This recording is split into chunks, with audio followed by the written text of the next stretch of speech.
Olá pessoal, eu sou o Leonardo e vamos começar um programa interessante com vocês de estudo, que são comentários sobre o Livro dos Espíritos. Para quem não conhece, o Livro dos Espíritos é o primeiro livro sobre a doutrina espírita e foi publicado em 18 de abril de 1857 pelo francês sob o pseudônimo Allan Kardec. Então essa obra ela veio em forma de perguntas e respostas. O Allan Kardec ele perguntava para os espíritos e os espíritos respondiam para o Allan Kardec em sessões mediúnicas naquela época. Assim, nesse primeiro programa, vamos comentar sobre a primeira parte desse livro, as causas primárias, no capítulo 1, que fala sobre Deus. Então, o primeiro tópico desse capítulo fala sobre Deus e o infinito. E a primeira questão que o Allan Kardec pergunta para os espíritos é: o que é Deus? E os espíritos respondem: Deus é a inteligência suprema, causa primária de todas as coisas. Bem interessante essa parte, né? Porque a gente consegue perceber que Deus não é um ser material, não é um ser personificado, né? Ele é uma inteligência suprema, criadora de tudo isso, né? A causa primária de todas as coisas que existem no nosso mundo, tanto no plano material como no plano espiritual. Então Allan Kardec continua perguntando, né? Na segunda pergunta ele fala: o que devemos entender por infinito? E os espíritos respondem: aquilo que não tem começo nem fim, o desconhecido. Todo o desconhecido é infinito. Muito interessante essa resposta dos espíritos, que ele mostra que tudo que nós desconhecemos é infinito, porque não tem um começo e não tem um fim. E os espíritos se referem nessa resposta quanto ao universo. Tudo que nós conhecemos tem um começo e tem um fim, mas tudo que não conhecemos se perde no infinito, né? Então, na terceira pergunta, Allan Kardec diz: poderíamos dizer que Deus é o infinito? E os espíritos falam: definição incompleta, pobreza da linguagem dos homens, insuficiente para definir as coisas que estão além da sua inteligência. E o Allan Kardec faz um breve comentário a respeito disso, dizendo: Deus é infinito nas suas perfeições, mas o finito é uma abstração. Dizer que Deus é o infinito é tomar o atributo de uma coisa por ela mesma, definir uma coisa ainda não conhecida por outra que também não o é. Muito interessante, né? A resposta dos espíritos e o comentário do Allan Kardec, porque a gente consegue perceber que temos uma pobreza na linguagem, na nossa linguagem, que não permite que a gente consiga definir com palavras o que é Deus. Né? A gente tem uma definição totalmente incompleta do que é Deus. Então, definir Deus como infinito seria uma definição totalmente incompleta.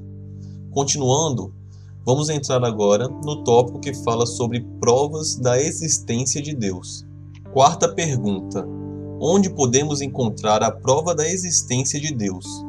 Os espíritos respondem: num axioma que aplicais às vossas ciências. Não há efeito sem causa. Procurai a causa de tudo o que não é obra do homem, e a vossa razão vos responderá. Essa resposta dos espíritos é fantástica, né? A gente tem a prova da existência de Deus em tudo. Se tudo isso que a gente já consegue perceber existe, né? O reino animal, mineral, nominal, os planetas, né? Todos os astros, as estrelas, as galáxias, se tudo isso existe, alguém criou, e esse alguém foi Deus. Allan Kardec mesmo comenta falando: para acreditar em Deus, basta o homem lançar os olhos sobre as obras da criação. O universo existe, portanto ele tem uma causa. Duvidar da existência de Deus seria negar que todo efeito tem uma causa e admitir que o nada pode fazer alguma coisa. Então, dessa forma, conseguimos perceber a existência de Deus em tudo, a prova da existência de Deus em tudo que existe, que faz parte da obra da criação de Deus. Quinta pergunta: que conclusão podemos tirar do sentimento intuitivo que todos os homens trazem em si mesmo da existência de Deus? Os espíritos respondem: a de que Deus existe. De onde lhes viria esse sentimento se repousasse sobre o nada? É ainda uma consequência do princípio de que não há efeito sem causa. Perfeito. Todos nós temos no nosso íntimo no nosso sentimento intuitivo, a existência de Deus. Todos nós sabemos, desde o momento em que nascemos, que somos obra da criação de Deus, porque essa informação fica gravada no nosso espírito. Allan Kardec, ainda querendo reafirmar tudo isso que foi dito, faz a seguinte pergunta. Sexta pergunta. O sentimento íntimo que temos em nós da existência de Deus não seria o efeito da educação e das ideias adquiridas? Os espíritos falam: se fosse assim, por que vossos selvagens teriam também esse sentimento? Excelente observação dos espíritos, né? Nós conseguimos observar que nossos antepassados, aqueles que eram bem primitivos, já adoravam Deus ou deuses, né? Sabiam que tudo isso foi criado por alguém e que era comandado por alguém, apesar de muitos não terem a ideia exata do que é Deus. Sétima pergunta. Poderemos encontrar a causa primária da formação das coisas nas propriedades íntimas da matéria? Resposta. Mas, então, qual teria sido a causa dessas propriedades? Sempre é preciso uma causa primária. Essa pergunta é perfeita para quem acha que tudo tem uma causa natural. A gente consegue perceber nessa pergunta, na resposta dos espíritos, que a propriedade íntima da matéria, ela teve uma causa primária. Então ela não tem como ser a causa primária de toda essa criação, de toda essa obra. Então a propriedade íntima da matéria é uma consequência da obra de Deus, e não a causa primária da formação das coisas. Oitava pergunta. O que pensar da opinião que atribui a formação primária a uma combinação acidental e imprevista da matéria, ou seja, ao acaso? E os espíritos respondem: outro absurdo. Que homem de bom senso pode conceber o acaso como um ser inteligente? E, além de tudo, o que é o acaso? Nada. Ótima resposta. Nós sabemos que tudo isso teve uma criação, teve uma causa, e Deus foi o Criador. Não foi o acaso que fez surgir tudo isso que existe. Vamos continuar. Nona pergunta. Onde é que se vê na causa primária a manifestação de uma inteligência suprema e superior a todas as inteligências? Resposta. Tendes um provérbio que diz: pela obra reconhece-se o autor. Pois bem, olhai a obra e procurai o autor. É o orgulho que causa a incredulidade. O homem orgulhoso não admite nada acima dele. É por isso que se julga um espírito forte, pobre ser, que um sopro de Deus pode abater. É isso mesmo. O orgulho às vezes sobe a cabeça do homem e faz ele achar que está acima de tudo, né? Que ele é capaz de criar tudo, mas nós não somos capazes. E nem nunca vamos ter essa capacidade, porque tudo que acontece, tudo que existe, depende da vontade de Deus. Até as principais descobertas, as mais avançadas tecnologias que já descobrimos, elas todas foram permitidas por Deus que fossem descobertas. Nós não estamos acima de ninguém, somos todos iguais e parte da criação da obra de Deus. Então tudo que acontece, que se cria, depende da vontade de Deus. Agora vamos entrar em outro tópico desse capítulo: atributos da divindade. Pergunta número 10. O homem pode compreender a natureza íntima de Deus? Resposta: não. Falta-lhe, para isso, um sentido. É isso mesmo. Ainda não conseguimos compreender a natureza íntima de Deus porque falta realmente um sentido para isso. Pergunta número 11. Um dia será permitido ao homem compreender o mistério da divindade? Resposta: quando seu espírito não estiver mais obscurecido pela matéria e, pela sua perfeição, estiver mais próximo de Deus, então o verá e o compreenderá. Perfeito, né?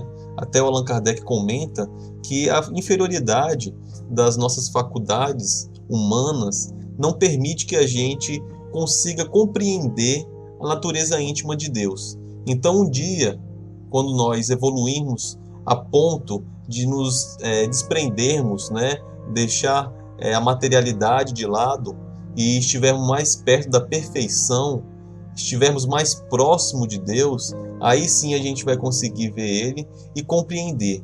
Então vamos deixar de lado essa crença que Deus é um velhinho barbudo que fica lá em cima da nuvem, né? Isso aí é totalmente errado. A gente ainda não consegue compreender realmente a natureza íntima de Deus e o mistério da divindade.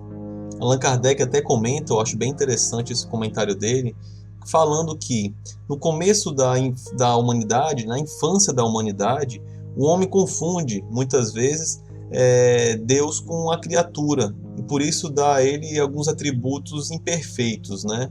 Como um Deus colérico ou vingativo, raivoso. Mas à medida que os espíritos têm o seu senso moral desenvolvido, o seu pensamento começa a compreender melhor o fundo de todas as coisas que existem e faz uma ideia de Deus mais ou menos justa conforme a sua evolução, ao seu entendimento, né? Embora o Allan Kardec diz que é sempre incompleta, a menos que o espírito seja perfeito, um espírito puro. Aí sim ele vai conseguir compreender com perfeição a natureza íntima de Deus e o mistério da divindade. Pergunta número 12.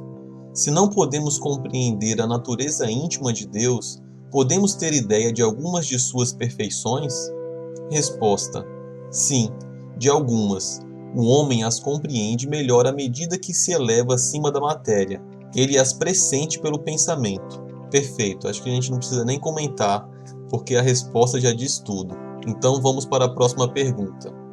Pergunta número 13.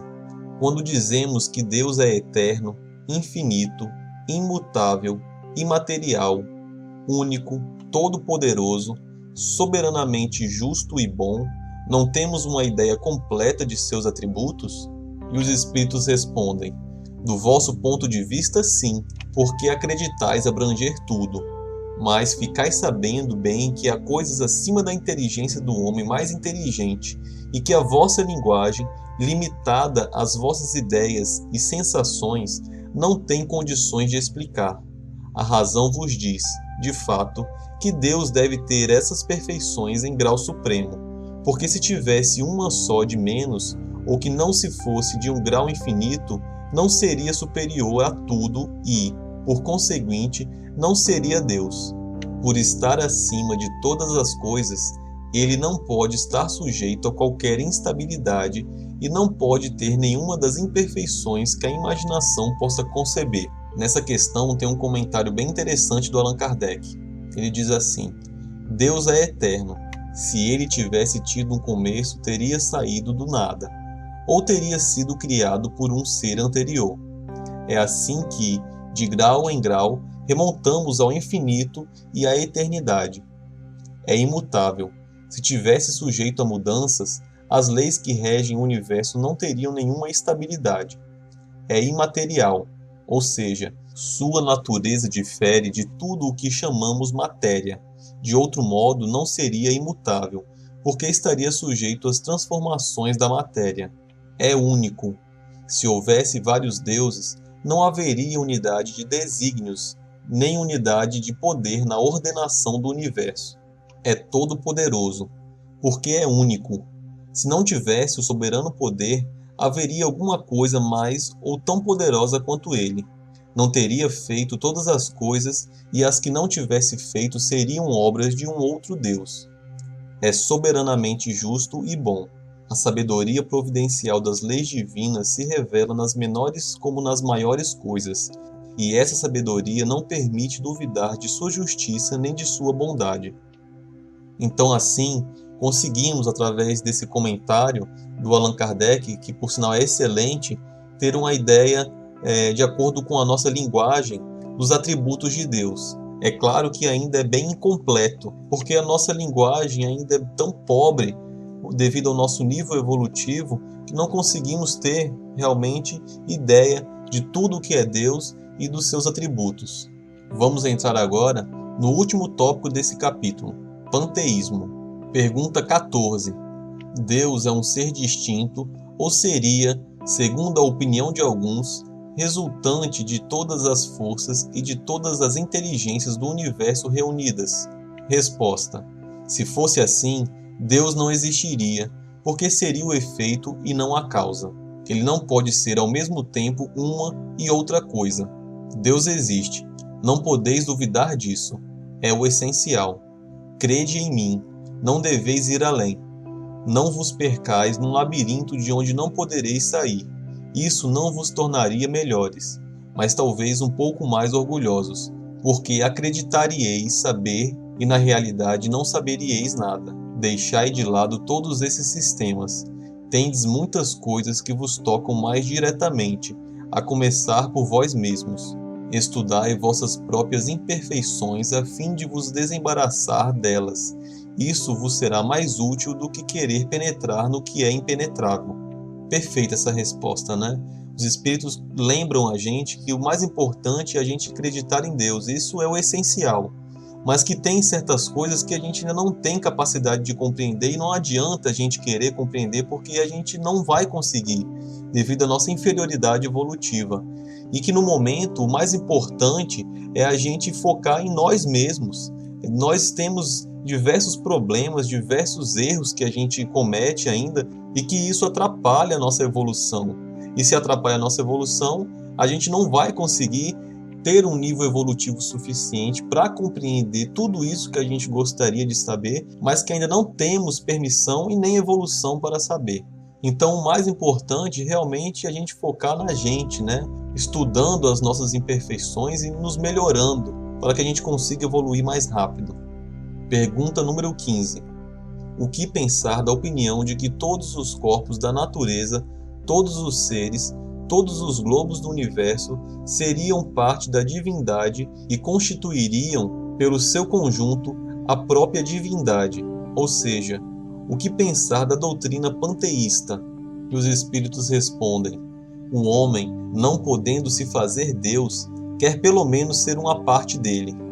Pergunta número 16.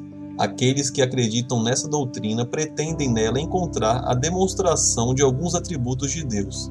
Sendo os mundos infinitos, Deus é, por isso mesmo, infinito. Não havendo o vazio ou o nada em nenhuma parte, Deus está, portanto, em toda parte. Deus estando por toda parte, uma vez que tudo é parte integrante de Deus, dá a todos os fenômenos da natureza uma razão de ser inteligente. O que se pode opor a esse raciocínio? Resposta: a razão. Reflete maduramente e não vos será difícil reconhecer o absurdo disso. Então vamos lá. Para quem não sabe o que é panteísmo, panteísmo é uma crença religiosa que acredita que tudo e todos é Deus. Então assim, um animal seria Deus, uma árvore seria Deus, as nuvens seria Deus, o mar, a água seria Deus, o sol seria Deus. E tudo isso nessa crença seria Deus, né? Tudo que existe seria Deus. Muitas pessoas confundem o panteísmo com a doutrina da onipresença de Deus. Ou seja, a onipresença significa que Deus está presente em todos os lugares. Mas isso não quer dizer que ele é realmente uma planta, ele realmente é um animal, que ele realmente é um céu, é uma nuvem. Tudo isso faz parte da sua criação. Mas tudo isso não é Deus. Porque se fosse, Deus seria material. E Deus não é material, conforme o comentário do Allan Kardec na questão número 13. Porque se ele fosse material, ele poderia perecer, né? Estar sujeito às leis da matéria, ser destruído. E os Espíritos vêm falar que tudo isso é um absurdo, que precisamos refletir maduramente para compreender isso, né? Para enxergar isso. E tem um comentário bem interessante do Allan Kardec nessa questão. Ele fala assim: a inteligência de Deus se revela em suas obras como a de um pintor em seu quadro, mas as obras de Deus não são o próprio Deus, assim como o quadro não é o pintor que o concebeu e executou. Então assim a gente consegue perceber que todas as coisas que existem, né, seja no mundo material ou no mundo espiritual, faz parte da obra de Deus, mas não é Deus, assim como o quadro não é o pintor que fez a obra, né? Então assim encerramos o nosso estudo. Muito obrigado, pessoal, e que Deus, nosso Mestre Jesus e os bons espíritos continuem sempre nos iluminando. Que assim seja. Curta e compartilhe este vídeo. A maior caridade que podemos fazer pela doutrina espírita é a sua divulgação. Assim daremos a oportunidade para os outros conhecerem também o Espiritismo. Até a próxima, amigos.